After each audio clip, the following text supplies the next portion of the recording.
अस्सलाम वालेकुम रहमतुल्लाहि व बरकातहू। आज हम हमारा दर्स का ये 9वां चैप्टर शुरू करेंगे। नाइन्थ इसको हिस्सा समझ सकते हैं, 9वां हिस्सा। मगर उससे पहले थोड़ा सा रिवीजन भी कर लेंगे, क्योंकि अभी हम उस मुकाम पे पहुंच गए बहस करते करते, मंतकी, साइंसी और मजहबी। उस मुकाम पे पहुंच गए कि इसके आगे मुझे अभी जो है ना, जैसा मैं पिछले साल उसमें बताया था चैप्टर में 8 नंबर में, कि कुरान के ताल्लुक से जो साइंसी हवाले जो मैंने निकाला है, रेफरेंस निकाला है, साइंस की बातें तकरीबन 50 से ज़्यादा है। मैंने खुद से निकाला है, पढ़ के कुरान में, खुद पढ़ के खुद से अपने उससे निकाले हैं, और लोगों ने भी निकाले हैं। दूसरे लोगों ने देखा मैंने इंटरनेट पे कि बहुत अच्छे अच्छे उन्होंने हवाले, रेफरेंस और बातें कुरान से निकाली है जो साइंस से मुताबिकत रखती है। मैंने भी निकाले हैं, तो वो, हाँ, वो बताना है। उससे पहले अपनी जो बहस चल रही थी मंतकी और लॉजिक, कि हुजूर सल्लल्लाहु अलैहि वसल्लम आखिरी नबी है, आखिरी पैगंबर है, क्यों है बोल के ये चल रही थी। और इस्लाम सबसे अच्छा मज़हब है, क्यों है। हम किसी मज़हब पे इल्ज़ाम नहीं लगा रहे, किसी मज़हब पे भी इल्ज़ाम लगाना हमारा मकसद नहीं है। हमारा मकसद सिर्फ मुसलमानों को इस्लाम की बुनियादी मालूमात देना है, और मैं कोशिश ये करूँगा कि इसमें ज़्यादा से ज़्यादा मालूमात हासिल हो। मैंने जैसा बताया कि ये इस्लाम का एक इंसाइक्लोपीडिया रहेगा, तो इंशाल्लाह कोशिश मैं करूँगा कि, तो ज़्यादातर बातें मैं अपनी मेमोरी से करता हूँ, अपने जो याददाश्त के हिसाब से। और मेरी मेमोरी भी इतनी ख़ास नहीं है, मैं भूलते रहता हूँ बहुत सारी बातें। मगर मैं कोशिश करता हूँ, मैंने लिखा भी है, ये जो किताब मैंने तैयार किया है, तो तकरीबन अपनी 40 साल की जो इस्लामी रिसर्च है, मैं इस्लाम की स्टडी के लिए अपना वक्त लगाया। और ख़ास तौर से मुझे इसमें दिलचस्पी थी, और मुझे दिलचस्पी इसमें थी इस्लाम के या किसी भी मज़हब के बारे में मालूमात करने की, कि मैं चाहता था कि मुझे लॉजिक से, साइंस से इसके बारे में हक़ानियत मालूम हो, अल्लाह के वजूद के बारे में, किसी चीज़ के सच है या गलत है, जो भी है, मुझे उसका कोई प्रूफ मालूम हो। मेरा ये, ऐसा मेरा तबीयत थी, इसलिए मैंने इसकी स्टडी बहुत डीप में की। अल्लाह ताला ने ऐसे हालात और मौके भी मुझे फराहम किया। अल्लाह का लाख लाख शुक्र है कि मुझे ऐसे हालात मिले और मेरे साथ ऐसे वाक़यात हुए, तो जिसकी वजह से मैं इस्लाम की स्टडी मैंने अच्छी तरीके से किया, बहुत ज़्यादा गहराई में इसकी सच्चाई मालूम करने की कोशिश किया। तो जहाँ तक लॉजिक और साइंस का ताल्लुक है, वो तो अपनी बातें चलती रहेंगी और भी आगे आती रहेंगी। और एक बात आपने महसूस किए होंगे कि जो इस्लामी तालीम जो जदीद तर्ज में मैं देना चाह रहा था, ये तो उसका कोशिश है। और आपने देख लिया होगा कि मेरी जो इस्लामी तालीम दे रहा हूँ मैं, और ये अभी तक जो आपने देखा है 8 चैप्टर्स के अंदर, आपको ये मुख्तलिफ लगी होंगी रिवायती तालीम से, जो पहले ज़माने में, पुराने ज़माने में जो इस्लाम की तालीम देते थे, उससे आपको मुख्तलिफ लगी होंगी। और मैं कोशिश कर रहा हूँ कि इसमें कोई जदीद अंदाज हो। और मुझे बनावटी बातें करने नहीं आती, जैसे कि आम लोग, जैसे कि आप देखते हैं मुसलमानों के शायर हैं, लड़के हैं, और बहुत सारे ऐसे लोग हैं जो ऐसी बातें करते इस्लाम के ताल्लुक से, शेर शायरी पढ़ते, कोई ऐसे ऐसे बातें इस्लाम के, कुरान के, हदीस के, हुजूर सल्लल्लाहु अलैहि वसल्लम के बारे में ऐसी बातें करते कि उनकी वक्ती तौर पे वाह वाह वाह वाह हो जाती, वाह वाही हो जाती, ऐसी बातें करते। मगर वो बातों में कोई फायदा नहीं है, वो ऐसी बातों का खाली वक्ती तौर पे वाह वाह के लिए, सुनने के लिए, कानों के लिए बहुत अच्छी है, मगर वो आम मुसलमानों के फायदे की नहीं है। मैं ऐसी कोई बातें नहीं करना चाहता कि जिसमें फायदा नहीं है, और बेफायदा बातें। तो आम मुसलमानों का आजकल ये रिवाज हो गया हुआ है कि इस्लाम बोले तो फिर वो शेर शायरी समझते, नात गाने, नात पढ़ने, और हमद नात, शेर शायरी, और ऐसी बातें इस्लाम के ताल्लुक से छोटी छोटी करते रहते कि एकदम लोगों को जैसा एकदम अच्छा मालूम होता है, जैसा तो वाह वाह वाह वाह वाह वाह निकलते, और ये इसी बातों को बहुत तरवीज और फरोग देते रहते। ऐसा नहीं है। मैं अभी कोशिश ये कर रहा था कि हुजूर सल्लल्लाहु अलैहि वसल्लम के जो है आखिरी पैगंबर है हमारे इस्लाम के, जो ख़ास अकीदा है, सबसे बड़ा अकीदा हमारा है अल्लाह एक है, इस्लाम का अकीदा है। वो भी लॉजिक से साबित है, आगे भी इंशाल्लाह साबित होता रहेगा, मैं बताते रहूँगा। अभी अभी अपने चैप्टर बहुत बाकी है इस किताब के, अभी तो थोड़ा सा हिस्सा हुआ है, इतना हिस्सा हुआ है सिर्फ, अभी इतना बाकी है। ये जो इसके अंदर अल्लाह के ताल्लुक से और अपने इस्लाम के ताल्लुक से बहुत सी बातें आएंगी इंशाल्लाह। तो हुजूर सल्लल्लाहु अलैहि वसल्लम आखिरी नबी है, उनके बाद कोई पैगंबर नहीं, कोई नबी नहीं, कोई रसूल नहीं। ये हमारा अकीदा है, कुरान से भी साबित है, हदीसों में भी बेशुमार हदीस है, बेशुमार हदीसों के अंदर हुजूर ने साफ साफ कह दिया है कि मेरे बाद कोई रसूल, कोई पैगंबर नहीं है। और कुरान में भी उसके ताल्लुक से है। और लॉजिक से भी ये साबित होता है कि देखो, اللہ تعالیٰ کے جیسے آپ کو میں نے بتایا اس سے پہلے بہت زیادہ ڈیٹیل اس کا تعلق سے وسط کے تعلق سے ہوا کائنات کے، یہی بتانے کے لیے کہ اللہ تعالیٰ کوئی بھی کام غیر ضروری نہیں کرتا، کیونکہ اللہ کے اندر ہر کوالٹی پازیٹیو کوالٹی ہے، نگیٹو کوالٹی نہیں ہے، کوئی نقص نہیں ہے، کوئی ڈیفیکٹ نہیں ہے. اور ایسا نہیں ہے کہ وہ کچھ کام کرنے کے بعد میں پتہ چلتا اس کو اللہ کو کہ یہ کام غلط تھا یا ایسا نہیں ہونا چاہیے تھا، ایسا ہونا چاہیے تھا. ایسا نہیں ہے، اللہ کو سب پہلے سے پری ڈیٹرمائنڈ رہتا. تو اللہ تعالیٰ جب بھی کوئی بھی کام کرتا، میں نے آپ پہلے ہی بتایا تھا کہ ایک کام میں دو شکار رہتے اس کے، ایک ایک کام میں کئی شکار رہتے، ایک تیر سے کئی شکار کرے جیسے کام رہتے، ملٹی ٹاسکنگ. تو اللہ تعالیٰ جو بھی کام کرتا غیر ضروری نہیں کرتا، جب ضرورت ہے تو ہی کرتا.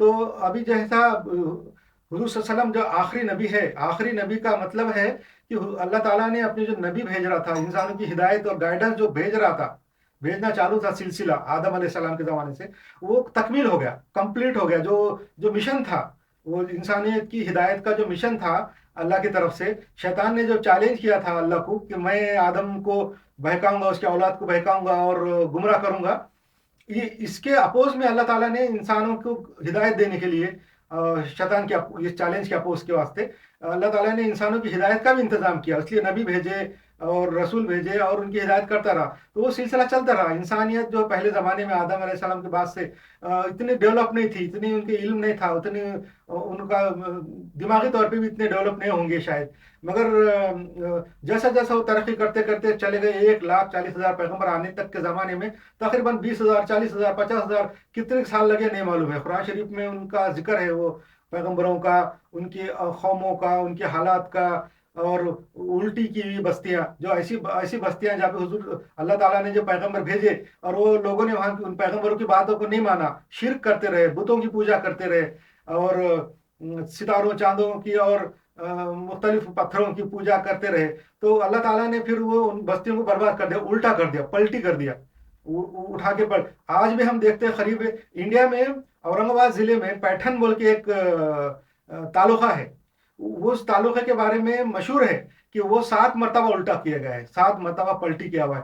وہاں پہ ابھی بھی جو ہے نا گھر سامان اور ان کے جو گھر کے اندر پانی کے مٹکے گھڑے رہتے ہیں وہ الٹے پڑے ہوئے ہیں، مطلب ان کا جو منہ نیچے ہے اور اس کا جو باٹم ہوتا ہے اوپر ہے وہ گھروں کا. اور وہاں کے لوگ یہ بتاتے ہیں کہ یہ گاؤں 7 مرتبہ الٹا کیا گیا ہے. تو دیکھو قرآن شریف میں بھی الٹی کی ہوئی بستیوں کا ذکر ہے.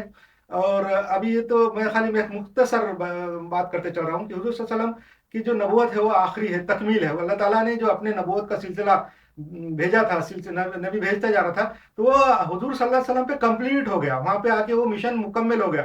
جب کوئی کام کا جو مشن مکمل کمپلیٹ ہو جاتا تو اس کی ایک عظمت بڑھ جاتی. جیسے کوئی ایک کام کرنا ہے، کوئی مہم ہے، کوئی مہم کے اوپر بھیج رہے، ایک کے پیچھے ایک لوگ بھیجتے جاتے، وہ مہم چلتی رہتی، اور جب دوران مہم چلنے کے وہ ختم نہیں ہوتا. مگر ختم کب ہوتا؟ جب وہ اپنا مشن، اپنا ہدف، اپنا ٹارگٹ جو اچیو کر لیتا، جب وہ ختم ہو جاتا. حضور صلی اللہ علیہ وسلم کی جو نبوت ہے، ان سے پہلے جتنے پیغمبر آئے تھے انہوں نے اپنا ٹارگٹ پورا کرنے کی کوشش کی، لوگوں کو ہدایت دی، گائیڈنس کی، مگر کسی نے بھی ایک حکومت قائم کر کے نہیں بتائی، ایک جو ہے تو اسلام کا جو ایک معاشرہ نہیں بنا، ایک بہترین معاشرہ جو پورے دنیا پہ 1400 سال سے لوگوں کے اس پر ابھی ان کے دماغوں پہ اس کا اثر باقی ہے. ایسا معاشرہ قائم کیا، ایسی جگہ پہ، ایسے ملک میں جا کے لوگ بہت گمراہ تھے، ان کے اندر بہت ساری برائیاں تھیں، وہ مشرک تھے، کئی خداؤں کو پوجا کرتے تھے.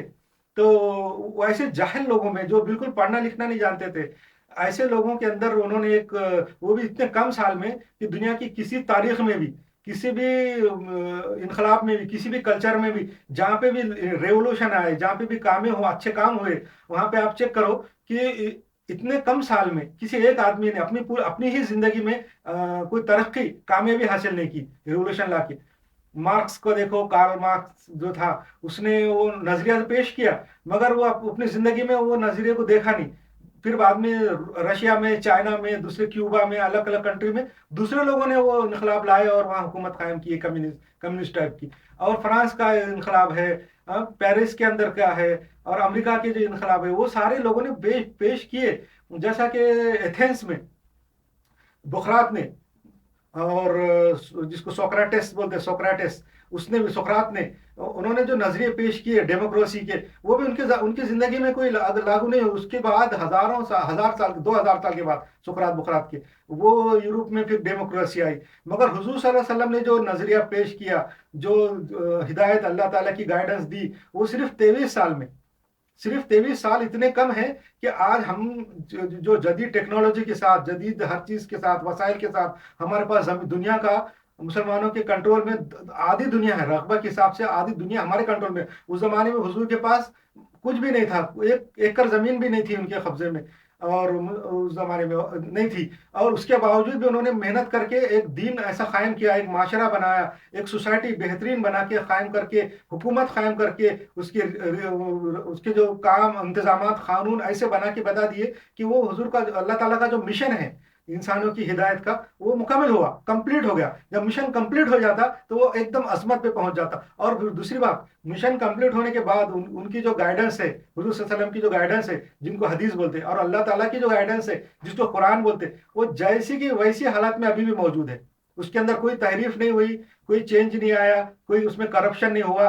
اور آج بھی پورے دنیا کے غیر مسلم یہ مانتے کہ اسلام جو ہے تو جیسا کو ویسا موجود ہے, اس کی تعلیمات موجود ہے, قرآن موجود ہے, احادیث موجود ہے. تو حضور صلی اللہ علیہ وسلم کا آخری نبی ہونا اور ان کی تعلیمات کا مکمل ہونا اس بات کا ثبوت ہے کہ حضور کا مشن کمپلیٹ ہوا. اب حضور صلی اللہ علیہ وسلم کے بعد کوئی پیغمبری کا دعویٰ کر رہے ہیں, جیسا کہ میں اس سے پہلے بتایا کہ بہت سے لوگوں نے کیا ہے. اور دوسری بات یہ کہ حضور صلی اللہ علیہ وسلم نے اپنی زندگی میں پیشن گوئی بھی کر دی, پروفیسی بھی کر دی کہ میرے بعد 30 جھوٹے آئیں گے. کم سے کم یہ بڑی پروفیسی ہے کہ 30 جھوٹے آئیں گے جو نبوت کا دعویٰ کریں گے. اور بھی بہت سارے احادیث ہیں جس میں حضور صلی اللہ علیہ وسلم نے فرمایا کہ میرے بعد لوگ پیغمبری کے دعوے کریں گے, سب جھوٹے ہوں گے. اور یہ ایک بات خاص ہے کہ حضور کی ساری باتیں جتنی بھی پیشن گوئی ہے, پروفیسی ہے, وہ سب صحیح ثابت ہوئی.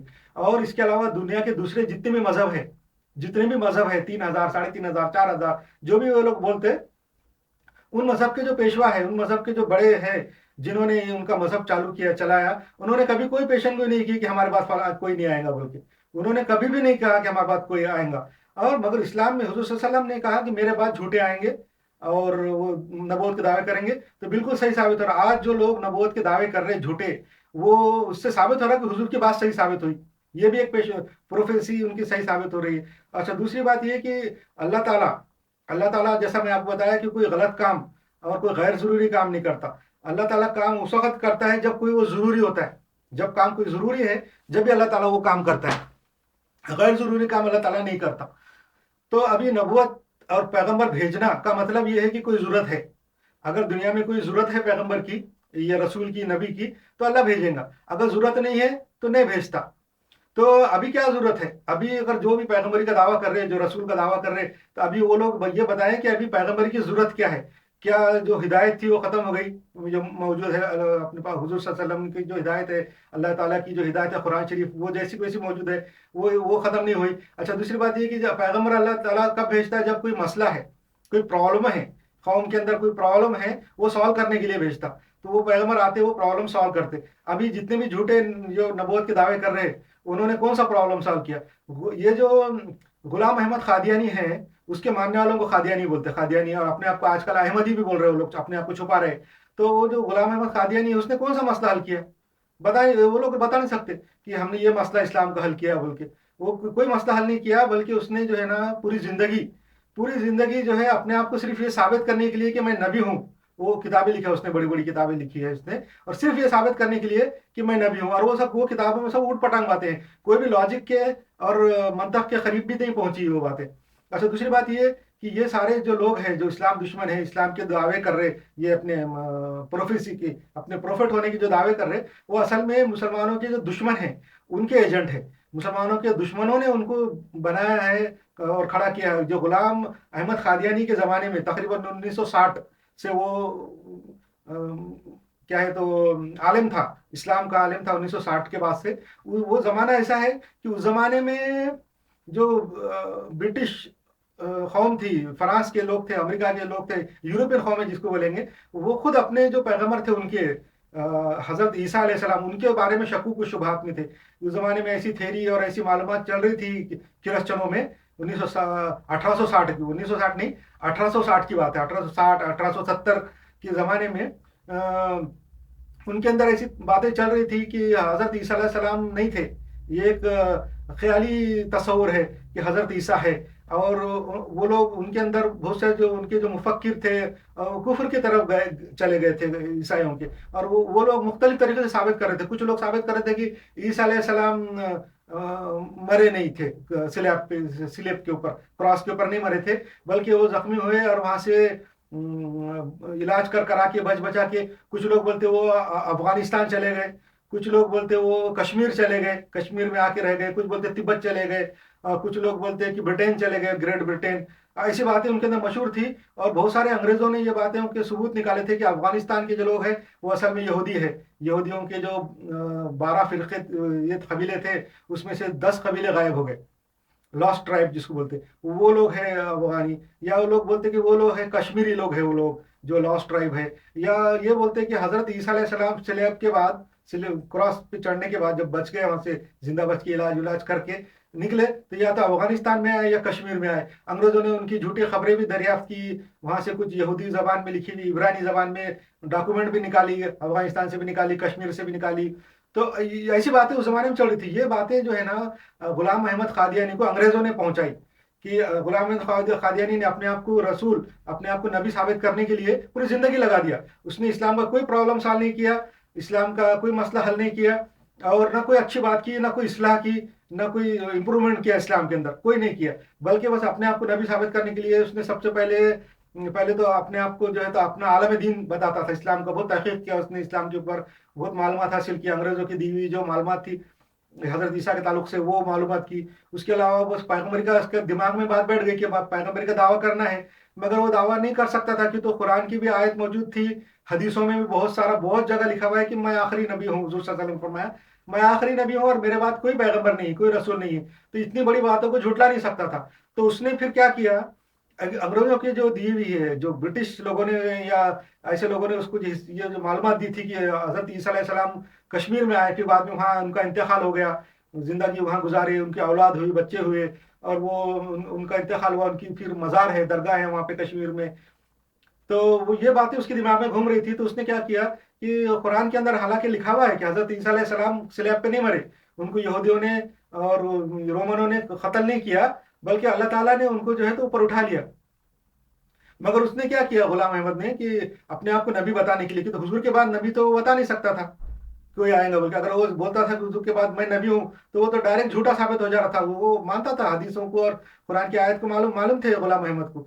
तो उसने जो है ना वो उसको बाईपास करने के लिए क्या किया कि हजरत मैं ये साबित बताया कि मैं ईसा हूँ, ईसा वापस आ गया, पैगंबर हूँ, और मैं ईसा हूँ और मैं वापस आ गया। ये बताने के लिए उसने क्या किया, अच्छा जिंदा ईसा तो जिंदा है कुरान के हिसाब से आसमान में, तो उसने क्या किया, ईसा को मार दिया। उसने बोला नहीं, ईसा आए कश्मीर में, मर गए, अब मैं दोबारा जिंदा हुआ, मेरा जो है तो दोबारा ये रिसरेक्शन हुआ, दोबारा जिंदा होके आया। मगर अब आने के लिए उसके लिए जो तरीके बताए हुए हैं कुरान कुरान या हदीस में जो अहादीस में बताया हुआ है कि ईसा अलैहिस्सलाम कैसा आएंगे, दमिश्क के मस्जिद के मीनार के ऊपर से 2 फरिश्तों के खांधे पे हाथ रख के वो आएंगे, दमिश्क में आएंगे। मगर ये सब बातें नहीं कर सकता था वो, तो वो सबको मालूम था कि गुलाम अहमद कहाँ पैदा हुआ, उसकी माँ कौन है, उसका बाप कौन है, उसका खानदान कहाँ है। तो उसने फिर झूठे किस्से लिखना, बस ये तो इससे ज्यादा उसके बारे में नहीं बता सकते, क्योंकि सब क्या बोलेंगे, उसने सब झूठी और बेतुकी बातें लिखी हुई है। पूरी जिंदगी उसने बड़ी बड़ी किताबें लिखाई, और उसमें सिर्फ ये साबित करने में उसकी जिंदगी गुजर गई कि मैं पैगंबर हूँ, और वो साबित नहीं कर सका। पूरी उठ पटांग बातें हैं उसके अंदर, मैंने पढ़ी है उसके खजाइन।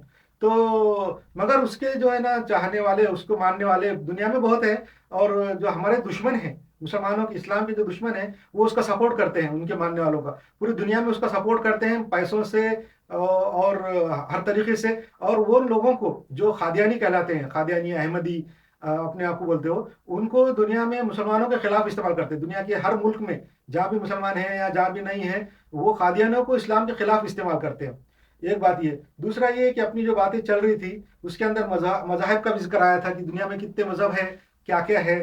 मैं असल में अपनी मेमोरी से बोलते रहता इसलिए भूल जाता। उसी ज़माने में जब गुलाम अहमद कादियानी ने नबूवत के दावे पेश किया या कर रहा था, तकरीबन 1860 के बाद से, 1860, 1870, 1880, 1900, ये ज़माने में यूरोप के अंदर भी एक मजहबी ये चल रहा था, थिंकिंग चल रही थी कि डेइज्म के बारे में भी चल रही थी, पैंथेइज्म के बारे में भी चल रही थी। ये असल में बात मैं पहले बताना चाहता था मगर मेरी मेमोरी से निकल गया, तो बता रहा हूँ कि यूरोप के अंदर भी उस जमाने में मजहबी थिंकिंग चल रही थी। तो उसके अंदर कुछ लोग ऐसे थे, एक एक लेडी थी रशिया की, HP ब्लाइवस्की बोल के। तो और वो और कुछ लोग थे फ्रांस के इधर उधर के मिलके, और रशियन लेडी भी थी HP ब्लाइवस्की, और हेलेना पेट्रोवा ब्लाइवस्की नाम था उसका। और उसके साथ भी और कुछ फ्रांसीसी ये वो लोग मौजूद थे, बहुत सारे, और ब्रिटिश भी थे।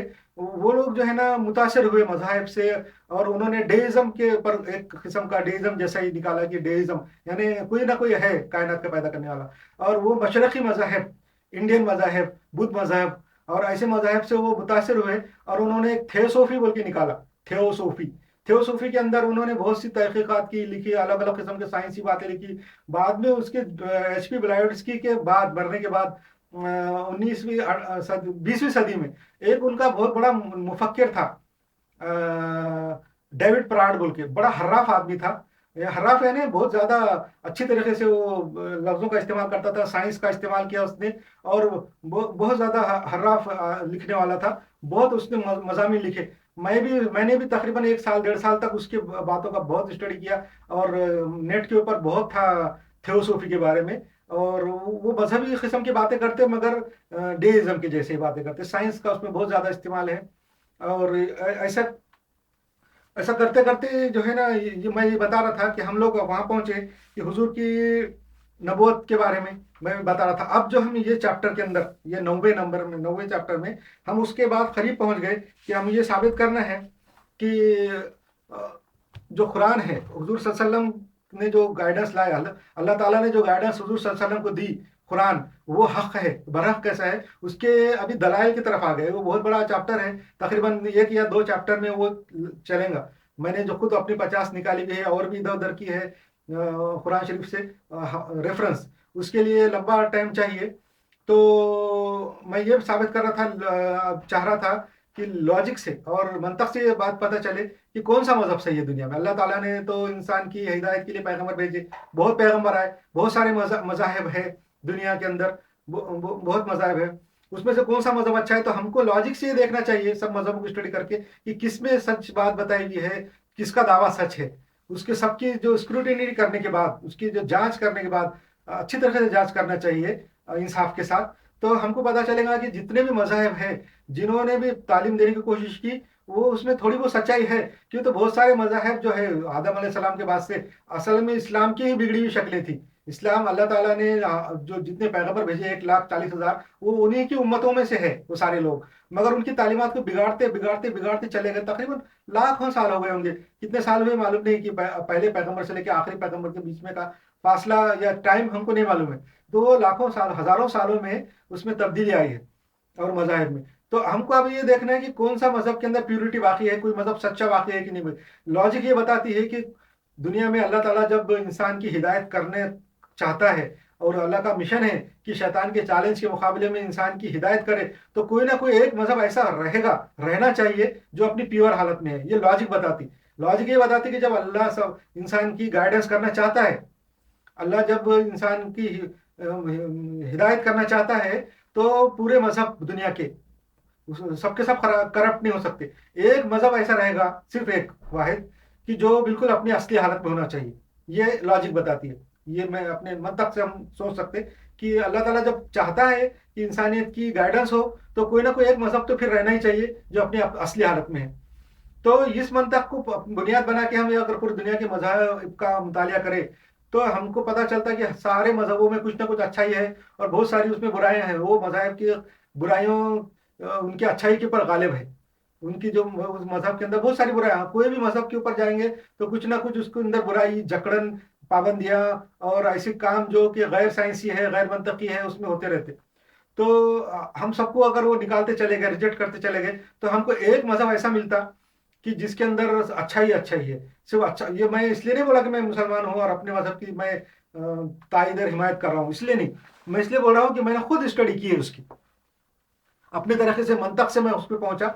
मैं ये चाहता था शुरू से कि मैं खुद साइंसी तरीके से, मंतकी तरीके से और अकली सबूत के हिसाब से इस्लाम को, अल्लाह को मानूं। खाली ऐसे ज़बरदस्ती या मेरे माँ बाप बोले, माशरा है, समाज है, इसकी वजह से मैं मानने के लिए हरगिज़ तैयार नहीं था। और इसलिए मैंने खुद से स्टडी करके अल्लाह के करम से निकाला, और अल्लाह ने मुझे हिदायत दी। और ये जो बोला जाता है पहले से, कोई ऐसा ऑथेंटिक बात नहीं है कि ढूंढने वाले को खुदा भी मिलता। ये ऐसा बोलते हैं, पहले बोलते थे ढूंढने वाले को खुदा भी मिलता, ये बात सच है।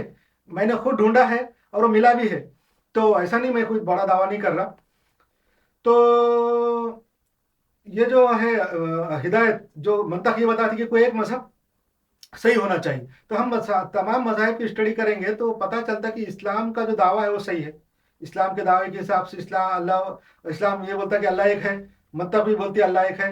ये साबित होता है। जो सारे दुनिया के जितने मजहब हैं, अगर वो बोलते कि अल्लाह एक है तो वो वहां तक वो बात सही मान सकते हैं हम। मगर कोई मजहब अगर दुनिया के कोई 3 हो, 3,500 हो, 4,000 हो, अगर वो बोलते कि एक से ज्यादा अल्लाह है, तो समझो वो रिजेक्ट है, क्योंकि मंतक के तौर पे रिजेक्ट है। तो सारे मजहब को हम रिजेक्ट करना चाहिए। जो बोलते कि हम एक से ज्यादा अल्लाह है, वो फौरन रिजेक्ट है। तो हम पहुंचते फिर इस्लाम के ऊपर कि इस्लाम बताता अल्लाह एक है, यह बात सही है। उसके बाद और क्या है, तो उसके बाद हम देखेंगे कि इस्लाम का दावा है कि हमारे पास अल्लाह की गाइडेंस है, हिदायत है। बाकी सारे मज़ाहिब ये बोलते हैं कि हमारे पास फलां फलां की लिखी हुई है, हमारे बड़े बुजुर्ग ने लिखी है, फलां की किताब है, फलां की बातें हैं, ये है वो है। तो वो इंसानों की बातें हैं। मगर ये हमारा जो मज़हब है, जो आसमानी मज़ाहिब में से 3 मज़हब में से हमारा इस्लाम, उसका दावा है कि मेरे पास अल्लाह की डायरेक्ट किताब मौजूद है। तो हम उसके ऊपर देखना चाहिए कि वाकई सही है, अल्लाह की तरफ से मौजूद है। तो हम देखते हैं कि वाकई है या नहीं है। तो उसके सबूत क्या है, अल्लाह की तरफ से जो किताब है।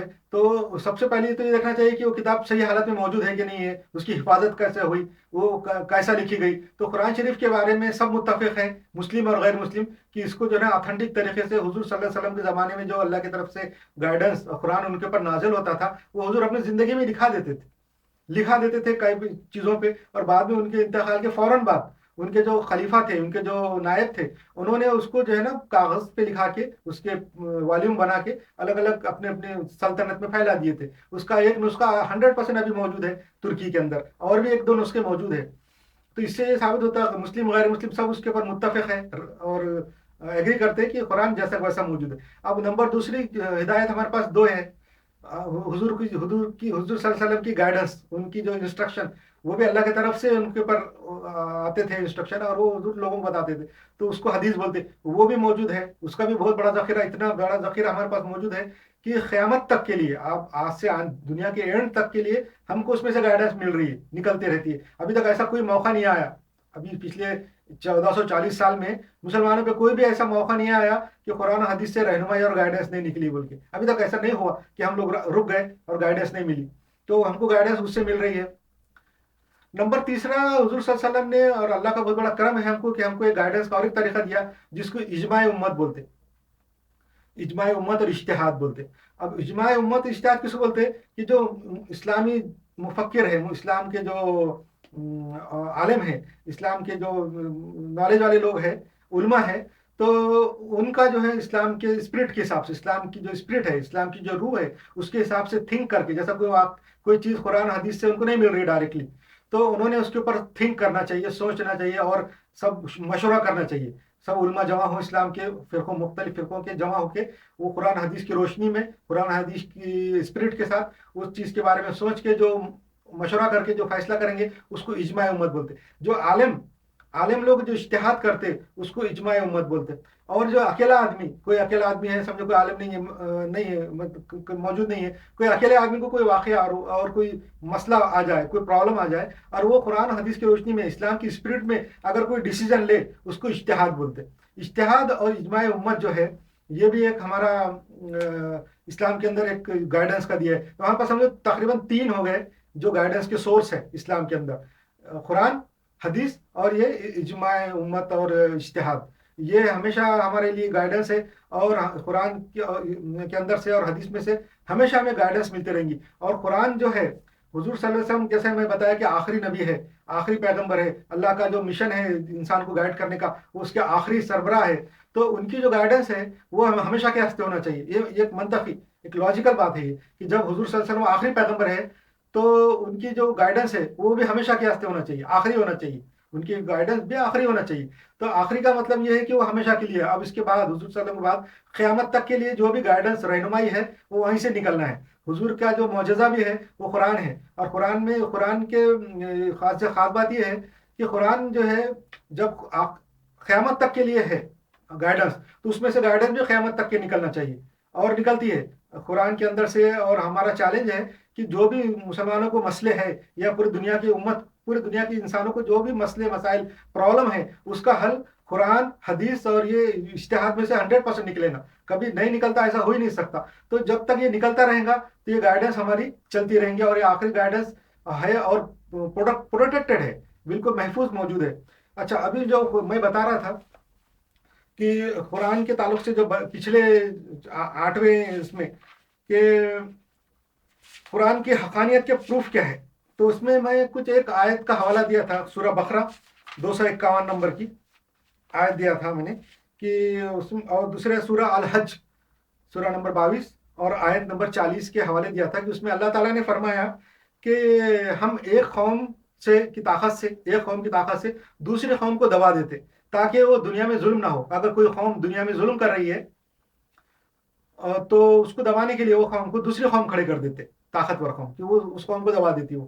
تو اس کا مثال بھی دے رہا تھا میں کہ دنیا میں دیکھو آج کے حالات، آج کے جو اخبارات، آج کل کے جو نیوز پیپر، اور آج کی جو بھی کنڈیشن ہے، اس کے اندر آپ کو پتہ چلے گا کہ کون سے ملک ہے جو پہلے دوسرے ملکوں کو دباتے تھے، ڈراتے تھے، دھمکاتے تھے، مگر جب ان کے اوپر ان سے طاقتور ملک آ کے آ جاتا، کھڑا ہو جاتا ان کے سامنے، تو پھر وہ ڈر جاتے، پھر اس کو چھوڑ دیتے کمزور ملک کو، پھر بڑے ملک کے آگے ہاتھ میں جوڑنا شروع کر دیتے۔ یہ ایک قرآن کا ایک معجزہ ہے کہ آج کی تاریخ میں وہ آپ کو صحیح نظر آئے گا۔ دوسرا یہ ہے قرآن کے بہت سارے، اب تو میں شروع کروں گا، کہ دوسرا یہ ہے کہ اللہ تعالیٰ نے جو ہے نا قرآن شریف میں کہہ دیا ہے، آج کے زمانے سے بتا رہا ہوں میں، کہ آج جو واقعات ہو رہے 1440 سال کے بعد قرآن کے آنے کے بعد، آج بھی وہ جو ہے گائیڈنس کیسا ہے۔ قرآن میں اللہ تعالیٰ نے کہا ہے کہ مسلمانوں کے جو کٹر دشمن ہیں، مسلمانوں کے تو دشمن جو بھی ہیں ہو سکتے ہیں، مگر مسلمانوں کے جو کٹر دشمن کون رہیں گے؟ 2 قومیں ہوں گی صرف جو مسلمانوں کے ایک دم کٹر دشمن رہیں گے، اور وہ رہیں گے یہودی، اور نمبر دوسری مشرکین جو ایک سے زیادہ خداؤں کو مانتے۔ تو اب آپ دیکھ لیں دنیا کے اندر آج دنیا میں مسلمانوں کے کون دشمن ہیں؟ یہ 2 ہی قوم دشمن ہیں۔ اور اسرائیل کے سب سے جگری دوست کون ہیں؟ مسلمانوں کے جو دشمن ہیں وہ اسرائیل کے جگری دوست ہیں۔ اور دنیا میں اس وقت اسرائیل اور یہ مشرکین، یہی جو ہے نا اسلام کے مسلمانوں کے سب سے زیادہ دشمن ہیں۔ یہ بھی قرآن سے اس کی حقانیت ثابت ہوتی۔ یہ جو ہے نا یہ کون سے آیت میں ہے؟ سورہ المائدہ اور آیت نمبر 82، سورہ نمبر 5 آیت نمبر 82 کے اندر یہ ہے کہ مسلمانوں کے جو دشمن ہیں وہ یہودی ہوں گے اور مشرکین ہوں گے۔ تو آج ہم دیکھ سکتے ہیں آج کے زمانے کی، آج کی نیوز کے اندر مسلمانوں کے دشمن کون ہیں، آپ کو یہ نظر آئیں گے۔ اچھا، دوسری بات یہ کہ قرآن کے جو یہ ہے حقانیت ہے، جو قرآن سچ ہے، اس کی دلیل کے واسطے میں اسٹارٹ کر رہا ہوں تھوڑا تھوڑا، کہ دیکھو 23 سال میں قرآن کے اس میں اسلوب میں، قرآن کے جو اسٹائل میں کوئی تبدیلی نہیں آئی۔ قرآن جو ہے نا جو اسٹارٹ ہوا حضور کے اوپر نازل ہونا، وہ 23 سال میں کمپلیٹ ہوا۔ پہلے نازل ہوا تھوڑا حصہ، تھوڑا تھوڑا تھوڑا کرتے پورے 23 سال میں کمپلیٹ ہوا۔ تو قرآن کا جو پہلی جو آیتیں ہیں شروع کی 23 سال پہلے کی سمجھو، اور بعد میں ایک دم آخری کی، اس کے جو اسٹائل میں کوئی چینج نہیں ہے، اس کا اسٹائل سیم ہے، زبان سیم ہے، لہجہ سیم ہے۔ یہ کیسا معلوم ہوتا؟ جو لوگ عربی نہیں جانتے، جن کی مادری زبان عربی نہیں ہے، یا جو عربی بول نہیں سکتے یا عربی سمجھ نہیں سکتے، وہ تو صرف ٹرانسلیشن پڑھتے، تو ٹرانسلیشن سے بھی تھوڑا بہت سمجھ میں آتا۔ مگر جو لوگ عربی سیکھ کر یا جن کی زبان عربی ہے، ان کو یہ پتہ چلتا کہ جب قرآن وہ پڑھنا شروع کر دیتے تو وہ یہ بتا نہیں سکتے کہ اس میں کون سا حصہ پہلے آیا، کون سا آخری کا ہے، اور اس کے اسٹائل میں، زبان میں کیا فرق ہے۔ ہم لوگ جب انسان ہیں، کسی ایک جگہ رہتے، کسی ایک ملک میں رہتے، کسی ایک کنڈیشن میں اور حالات میں رہتے، تو ہماری زبان، ہمارے بولنے کا اسٹائل جو ہے تو وہ ماحول کے حساب سے چینج ہو جاتا ہے۔ جس ملک میں ہے ویسا ماحول، زبان ہو جاتی۔ جیسے جن لوگوں میں رہتے، جن کمیونٹی میں ہے، کہ تھوڑے سال تک ہماری زبان کا لہجہ ایک جیسا آتا، پھر تھوڑے سال کے بعد الگ الگ لہجہ ہو جاتا۔ انسانوں کا بھی ایسا ہے کہ پوری دنیا کے اندر انسان اپنے اپنے علاقے کے حساب سے اپنی زبان بولتے ہیں، ان کے لہجہ، ان کا اسٹائل ایسا رہتا۔ مگر اس قرآن کا جو ہے یہ ایک वो जो छोटा सा बताया मैंने कि ये हक खाने की वजह से कि ये उसका 23 साल में नहीं चेंज हुआ। दूसरा, कुरान शरीफ की पेशन गोया मैं बता रहा चाह रहा था कि कुरान शरीफ के अंदर जो पेशन गोया हैं, तो उसके अंदर ये बताया है कि ये मुनाफिक है। जो हुजूर के ज़माने में जो मुनाफिक थे, हुजूर सल्लल्लाहु अलैहि वसल्लम के ज़माने, मुनाफिक का मतलब है ऐसे लोग जिन्होंने इस्लाम तो कबूल कर लिए थे हुजूर के ज़माने में, मदीने में, मक्के में या कहीं भी इस्लाम कबूल कर लिए थे उन्होंने। क्या थे कि मुखालिफत नहीं कर सकते थे, मगर दिल में उनकी दुश्मनी थी इस्लाम से। यह पूरी तरीके से इस्लाम को माने नहीं था। अगर दुश्मनी नहीं भी थी तो इस्लाम को या अल्लाह को हक नहीं मानते थे। वो हकानियत नहीं थी उनके दिल में, बस इस्लाम कबूल कर लिए थे डर के मारे। तो वो जो मुनाफिक इनको कहते हैं, तो वो मुनाफिकों का मामला ये था कि वो कभी मुसलमानों की तरफ से, कभी गैर मुस्लिमों की तरफ से डामाडोल रहते थे। तो उनके बारे में कुरान शरीफ के अंदर पेशन गोई है कि जब वो लड़ाई होंगी मुसलमानों के साथ दूसरे कौम की, उस ज़माने में मदीने के जो मुसलमान थे उनकी लड़ाई मुशरिकीन से होती रहती थी, मुशरिकीन मक्का से होती थी। तो यहूदी लोग क्या करते, ये मुनाफिक क्या करते थे, उनसे वादा करते थे, यहूदियों से या मुशरिकीन से, कि हाँ जब भी अगर तुम्हारी लड़ाई होंगी मुसलमानों से तो हम तुम्हारा साथ देंगे। मुनाफिकीन यहूदियों से वादा किए हुए थे कि अगर मुसलमानों से तुम्हारी जंग हुई तो हम तुम्हारी मदद करेंगे। तो कुरान शरीफ में ये कहता है, कुरान बताता है कि ये झूठे हैं मुनाफिकीन। जब तुम्हारी लड़ाई होंगी, यानी मुसलमानों की लड़ाई होंगी मुशरिकीन से या यहूदियों से, तो ये मुनाफिक तुम्हारी मदद नहीं करेंगे बल्कि भाग जाएंगे। तो ये आयत है, ये भी एक आयत उसके अंदर दिखाई गई है। अच्छा, कुरान के अंदर तजाद नहीं है। कुरान के चौथा पॉइंट ये है कि कुरान की जो आयतें हैं तकरीबन 6000 से ज़्यादा है, तो उनकी जो आयतों के अंदर कोई तजाद नहीं है। कोई जैसा ऐसे नहीं कि पहली आयत में कुछ बात है, दूसरी आयत में उसका अपोजिट बात है, ऐसा नहीं है। तो ये भी है। दूसरा, अल्लाह ताला ये फरमाता है कि कुरान का चैलेंज है कि कुरान का चैलेंज है कि एक सूरत बना के लेके आओ। कुरान का चैलेंज है कि इस जैसी एक सूरा बना के लेके आओ, एक आयत बना के लेके आओ, एक चैप्टर बना के लेके आओ। सूरा बकरा में भी है, सूरा नंबर 2 आयत नंबर 23। सूरा यूनुस में भी है, सूरा नंबर 10 और आयत नंबर 38। इसमें भी है कि ऐसी एक आयत बना के लेके आओ। जैसा मैं पिछले चैप्टर में आपको बताया था इससे पहले के कि तकरीबन 7 नंबर चैप्टर में शायद बताया था मैंने कि ये कुरान का चैलेंज है, ये एक मौजज़ा है कुरान का, कि कुरान ने अरबों के सामने, कि जो बहुत अपनी ज़बान के अंदर, वो अरबी ज़बान के अंदर बहुत एक्सपर्ट थे। उस ज़माने में सबसे ज़्यादा एक्सपर्ट वो सिर्फ अरबी ज़बान में थे। तो उनके सामने अल्लाह ताला ने चैलेंज किया था कि ऐसी आयत बना के लेके आओ, ऐसे सूरे बना के लेके आओ, ऐसी जो है एक छोटा चैप्टर बना के लेके आओ, या 10 आयतें बना के लेके आओ कम से कम। इसके रेफरेंस दिया मैंने आपको। अरबी लोगों को चैलेंज किया था, और अरबी लोगों ने बहुत कोशिश किए थे उस ज़माने में। बड़े बड़े इनके जो शायरों ने, बड़े बड़े पोएट ने, और बड़े बड़े लिखने वालों ने, एकेडमिक्स ने बहुत कोशिश किए, मगर वो नहीं कर सके और खामोश हो गए। उसके बाद पूरे हर ज़माने में जो मुसलमानों के दुश्मन हैं, कुफ़ार हैं, मुशरिकीन हैं, इस्लाम के जो दुश्मन हैं, उन्होंने हर ज़माने में कोशिश की कि कुरान की कोई आयत बना के लेके आए उसके जैसी कराए, मगर उसके जैसी नहीं बनी। मगर अच्छा, उसके बारे में क्राइटेरिया क्या है, मैं पिछले 7 नंबर में शायद आपको ये बता रहा था कि कुरान की जो आयत बनाने के बारे में जो चैलेंज है कुरान का, तो उसका क्राइटेरिया क्या होना चाहिए। ये तो सब कुरान में लिखा हुआ है कि तुम इसके जैसी बनाओ, इसके जैसा का मतलब क्या है। तो बहुत लोग कंफ्यूज हो सकते हैं उसमें कि इसके जैसे का मतलब क्या है। तो आज से 2 साल पहले जब कोरोना नया नया आया था, तो जो एक्स मुस्लिम है इस्लाम के, अमेरिका के अंदर उनकी ऑर्गेनाइजेशन है एक्स मुस्लिम, यानी मुसलमानों में जो काफिर हो गए, मुसलमान इस्लाम छोड़ के जो बेदीन हो गए, कुफर इख्तियार कर लिया, तो उन्होंने एक क्लब बना लिया, एक ऑर्गेनाइजेशन बना लिया एक्स मुस्लिम बोल के, x Muslim of north America ऐसा बोल के। तो उन्होंने, उनमें अरबी है, बहुत सारे अरबी लड़के लड़कियां हैं उस पर जमा है, अलग अलग कौम के हैं और जिनकी मादरी जबान अरबी है। तो उन्होंने एक सूरा बनाया, सूरा करोना बोल के। बड़ा खूबसूरत सूरा है, मैंने खुद सुना, और मैंने खुद सुनने के बाद मेरे को बहुत अच्छा लगा, बहुत लुत्फ अंदोज भी हुआ मैं। और मुझे मगर इस बात का पक्का यकीन था कि, तो मैं लॉजिकली इससे पहले इस्लाम की स्टडी कर चुका था, तो मेरा दिल मुतमईन था इस्लाम से। तो जब मैंने देखा तो मैंने बहुत उससे बहुत खुश हुआ, बहुत मज़ा लिया उस सूरे का। मगर ट्यूनिस में और दूसरे मुल्कों में उसके ऊपर बहुत बड़ा एहतजाज हुआ। बीबीसी अरबी सर्विस के ऊपर इसकी एक न्यूज़ भी आई हुई है कि ट्यूनिसिया में बहुत बड़ा हंगामा किए मुसलमानों ने, वहाँ के सूरा करोना बनाया बोल के उसका। मगर अल्लाह के करम से मेरे दिमाग में अल्लाह ने उसका जवाब डाला कि ये सूरा तो बना है उन्होंने, मगर इसका आंसर क्या है, जवाब क्या है।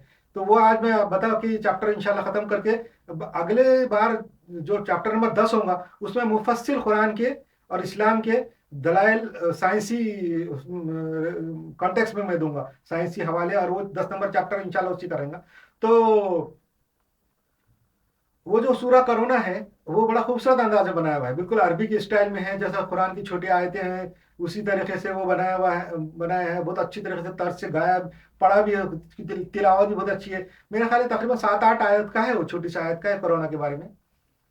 तो उसका जवाब, अच्छा वो लोग ये समझ रहे एक्स मुस्लिम कि हमने अभी बना दिया, बिल्कुल कुरान के तर्ज पे है, उसी तर्ज से पढ़े जा रहा है, वैसी तिलावत भी हो रही है, और बिल्कुल ऐसा लग रहा है बिल्कुल 100% कुरान जैसा है, और कुरान का चैलेंज पूरा कर लिया ऐसा समझ रहे हो लोग, और बहुत खुश भी है, बहुत खुशियां भी मना रहे।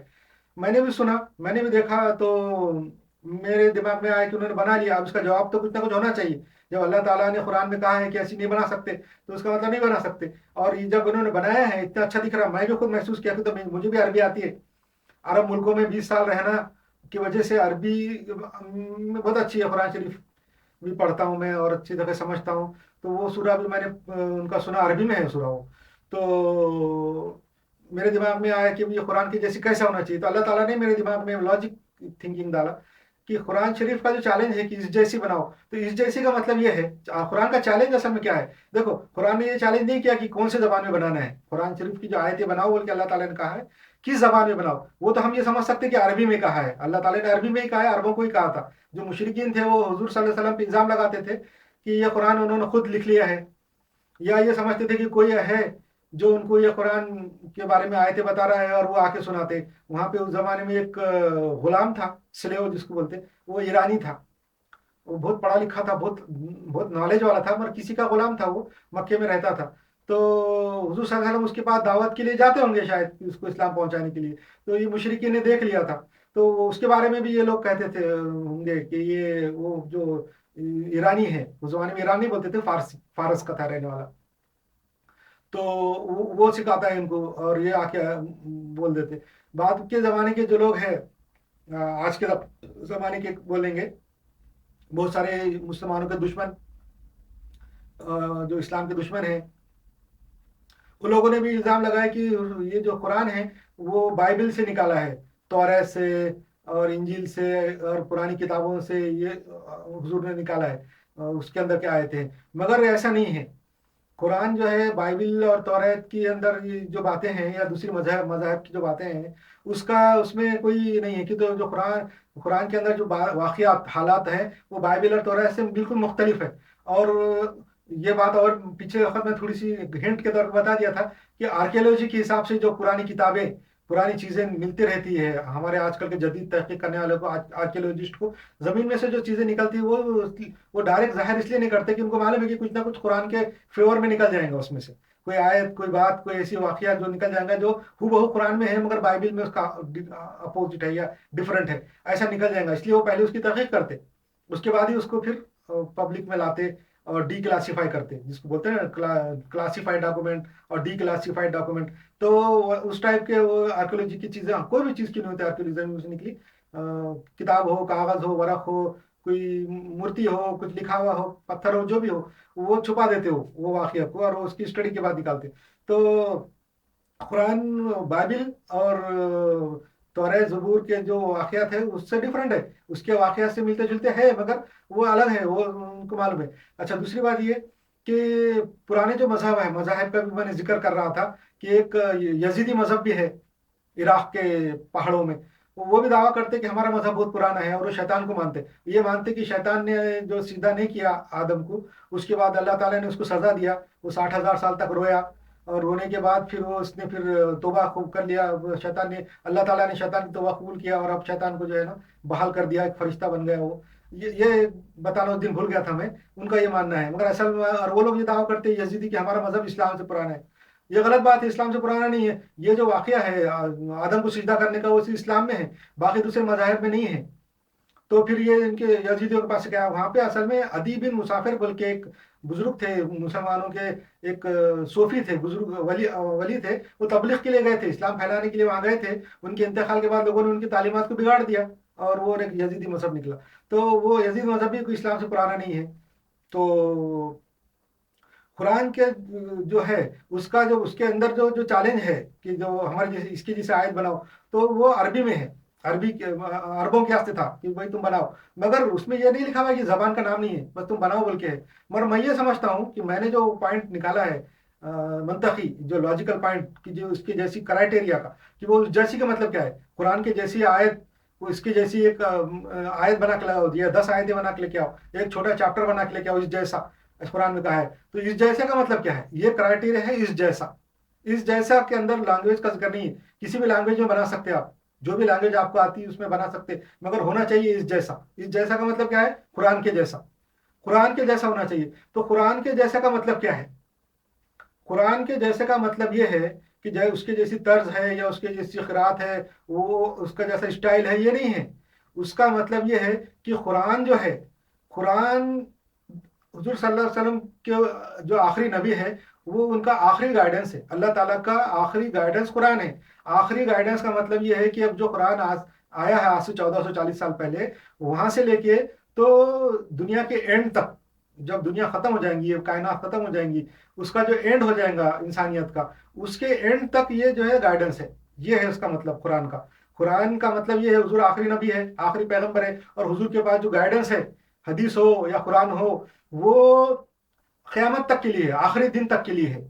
ये है इसका मतलब। इस जैसा का मतलब ये है कि ये जो कुरान है वो आखिरी दिन तक के है। इसका मतलब ये है कि कुरान आज से 1440 साल पहले, यानी पास्ट में भी गाइडेंस था, उसमें से आज से पहले के ज़माने में भी गाइडेंस निकलती थी। आज से 1440 साल पहले भी कुरान में से गाइडेंस निकलती थी। और जो उस ज़माने के जो मुसलमान थे, हुजूर सल्लल्लाहु अलैहि वसल्लम के ज़माने में जो जिंदा थे मुसलमान, उनको जो गाइडेंस मिलती थी कुरान से मिलती थी। कुरान की आयतें पढ़ने के बाद हुजूर सल्लल्लाहु अलैहि वसल्लम वो उसके हिसाब से फैसले करते थे। जो ज़माने में मक्के और मदीने के जो लोग थे, तो उनके साथ जो जंगें होती थी, यहूदी थे और भी जो कौमें थी, उनके साथ जो इंटरेक्शन होता था कुरान की आयतों के हिसाब से होता था। उस जमाने में कुरान की आयतों से उनको गाइडेंस मिलती थी, हिदायत मिलती थी, और वो काम चलता था। उस हुजूर सल्लल्लाहु अलैहि वसल्लम के इंतकाल के बाद भी पिछले 1440 साल में मुसलमानों को जो भी गाइडेंस मिली वो कुरान से मिली। ये और बात है कि मुसलमानों ने वो गाइडेंस पे अमल नहीं किया, और अल्लाह की जो हिदायत थी, अल्लाह की जो रहनुमाई थी, उस पर अमल नहीं किया। अल्लाह की जो अल्लाह ने जो गाइडेंस किया था उसको नहीं माना, उसकी सज़ा अलग है। उसके बारे में अगर अलग मैं जिक्र करूंगा अलग आगे चैप्टर में, कि हमने जो अल्लाह की बात नहीं मानी, अल्लाह की हिदायत पे अमल नहीं किया, तो अल्लाह ने हमको क्या सज़ा दिया, और वो अलग है। मगर पिछले 1440 साल में कुरान से हमको गाइडेंस मिला, गाइडेंस निकलता रहा। कोई ऐसा मौका नहीं आया पिछले 1440 साल में कि हमको खुद कुरान से गाइडेंस नहीं मिल रहा।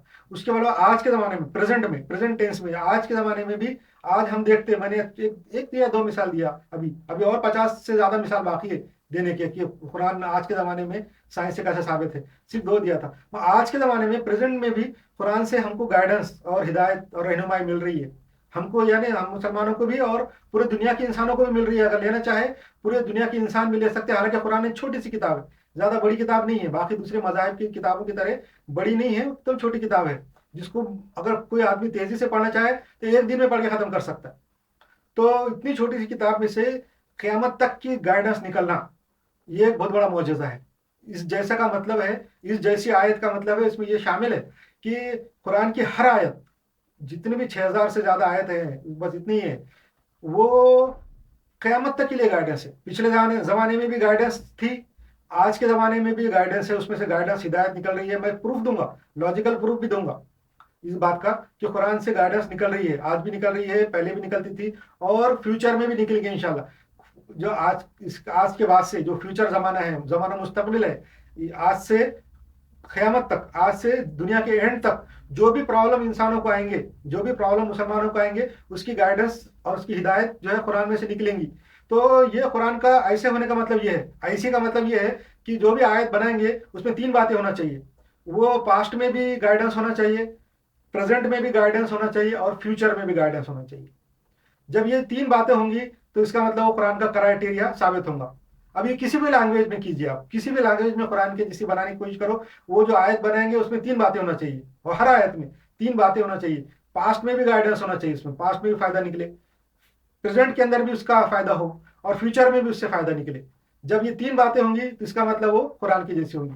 अब उन्होंने जो सूरह करोना बनाया है, تو سورہ کرونا کے اندر انہوں نے یہ بتایا ہے کہ ایک عربی کے اندر پڑھا انہوں نے کہ ایک بیماری نکلی جو کافر بولتے کہ چائنا سے آئی ہے، ایسا بتایا انہوں نے، اور اس کے بہت اچھے انداز سے پڑھا۔ اس کے بعد انہوں نے بتایا کہ اس میں کیا کیا کرنا ہے، کسی کو چھینا نہیں ہے، کسی کو ٹچ نہیں کرنا ہے، اور جدید صابن سے، نئے صابن سے ہمیشہ ہاتھ دھوتے رہنا ہے، اور یہ بیماری بہت خطرناک اور شدید قسم کی ہے، اور اس قسم کی باتیں بتائی، اور بہت اچھی طریقے سے پڑھا، اور لگ رہا ہے کہ بالکل وہ عربی جیسا ہے۔ تیونسیا کے اور عرب کنٹری کے جو مسلمان تھے وہ تو اس کے اوپر بہت اشتعال انگیز ہوئے، انہوں نے بہت ہنگامے کیے کہ دیکھو انہوں نے ایسے بنایا، مگر ان کو یہ بات نہیں معلوم ہے کہ یہ قرآن کے کرائٹیریا پہ نہیں ہے۔ قرآن کا کرائٹیریا یہ ہے کہ اس کے اندر کی جو بھی آیت ہے وہ 3 باتیں اس میں ہونا چاہیے، پاسٹ میں بھی وہ گائیڈنس ہونا چاہیے، پریزنٹ میں بھی گائیڈنس ہونا چاہیے، اور فیوچر میں بھی گائیڈنس ہونا چاہیے۔ اب یہ سورہ کرونا کے اندر کیا گائیڈنس ہے؟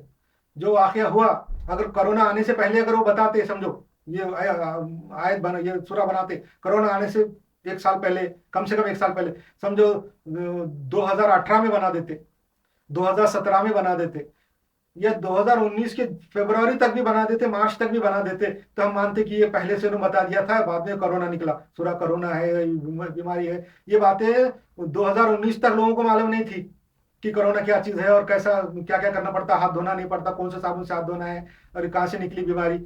یہ اگر یہ بات انہوں نے بتائی نہیں، پورا جب بیماری کرونا کی آئی اس کے بعد وہ کرونا نکلا، اس کا مطلب پاسٹ کا کچھ سال تعلق نہیں۔ اب پریزنٹ میں اس سے کوئی فائدہ نہیں ہے کہ تو کرونا چلا گیا، اب فیوچر میں اس سے کیا فائدہ ہے؟ فیوچر میں تو وہ ایک بات ختم ہو گئی، انہوں نے کرونا کے بارے میں بتا دیا اور وہ ختم ہو گئی، تو فیوچر میں مگر قرآن کی جو آیتیں ہیں، دوسری جو بھی آیتیں ہیں، ابھی یہ ہر ایک آیت وہ تینوں زمانے کے لیے ہے، تینوں زمانے کے لیے ہے۔ میں آپ کو مثال دوں گا انشاءاللہ اگلے چیپٹر میں، ابھی ایک تھوڑی سی مثال دے کے یہ ختم کرتا ہوں چیپٹر نمبر 9، انشاءاللہ 10 کے اندر قرآن کے دلائل، اسلام کے تعلق سے دلائل، اللہ کے وجود کے دلائل سائنسی میں دینے کی کوشش کروں گا، جو میں نے نکالے 50 سے زائد۔ اب دیکھو قرآن شریف کی جو آیت ہے، اب آپ بتائیے کوئی بھی آیت نکال کے بتاؤ اس میں تینوں باتیں موجود ہیں، کوئی بھی ایک بھی آیت اگر نکالیں گے تو اس میں 3 باتیں موجود رہیں گی۔ یہ وہ بات ماضی میں بھی، پاسٹ میں بھی گائیڈنس رہتی ہے، اس کے اندر دوسری بات رہیں گی وہ پریزنٹ کے زمانے میں بھی گائیڈنس رہیں گی، اور تیسری بات ہے وہ فیوچر میں بھی گائیڈنس رہیں گی۔ اب جو ہے نا اسلام کے ایک مبلغ بیچارے بہت اچھے آدمی تھے، انہوں نے ایک بات اچھی نکالی، ان سے پہلے بھی کسی نے نکالی ہوں گی، اور انہوں نے پیش کیا تھا، میں نے سنا تھا، انہوں نے بتایا تھا کہ یہ جو سورہ ہے، سورہ ابو لہب، اعوذ باللہ من الشیطان الرجیم، بسم اللہ الرحمن الرحیم، سورہ جو لہب ہے، تبت یدا ابی لہب وتب ما اغنی مالہ ما کسب سیصلی نارا ذات لہب وامرأتہ حمالۃ الحطب فی جیدہا حبل من مسد۔ یہ جو سورہ ہے اس کا ترجمہ یہ ہے کہ یہ ایک ابو لہب بول کے تھا، حضور صلی اللہ علیہ وسلم کا دشمن تھا، اسلام کا دشمن تھا، اور بہت زیادہ اسلام کی دشمنی میں سرگرم تھا، بہت زیادہ ایکٹیو تھا، اسلام کی دشمنی میں بہت زیادہ ایکٹیو تھا وہ، اور بہت زیادہ دشمن تھا حضور صلی اللہ علیہ وسلم کا، حضور کو قتل کرنے کی بھی کوشش کیا، اور مسلمانوں کے خلاف لڑائیں بھی کیا، اور بہت زیادہ دشمن تھا۔ تو اس کے تعلق سے یہ سورہ ہے، سورہ لہب قرآن میں۔ اب یہ ہمارے جو اسلام کے دشمن ہیں، اسلام کے جو دشمن ہیں، مسلمان دشمن ہیں، وہ سورہ کو پیش کر سکتے، بول سکتے دیکھو یہ تو سورہ پاسٹ کا ہے، وہ اس کے اندر کیا پاسٹ کا ذکر ہے، میں آپ کو ترجمہ مختصر بتاؤں گا۔ پاسٹ کا ذکر یہ ہے کہ ایک اللہ تعالیٰ فرماتا ہے سورہ لہب میں کہ جو ابو لہب ہے، اس کا نام ہے ابو لہب، وہ برباد ہو گیا، اس کے ہاتھ ٹوٹ گئے، وہ برباد ہو گیا، اور وہ دوزخ میں جائیں گا مرنے کے بعد، جلدی ان قریب وہ دوزخ میں جائیں گا، ان قریب، اس میں ترجمہ ہے کہ وہ ابو لہب برباد ہو گیا، اس کے ہاتھ ٹوٹ گئے، اور ان قریب وہ دوزخ میں جائیں گا، اور اس کی بیوی بھی دوزخ میں جائیں گی، جو کہ لکڑیاں اٹھاتی ہے، لکڑیاں اٹھاتی کا مطلب ہے آگ میں تیل ڈالتی ہے، آگ بھڑکاتی ہے، اور وہ اس کے گلے میں جو ہے تو رسی ہوں گی، بٹی ہوئی رسی۔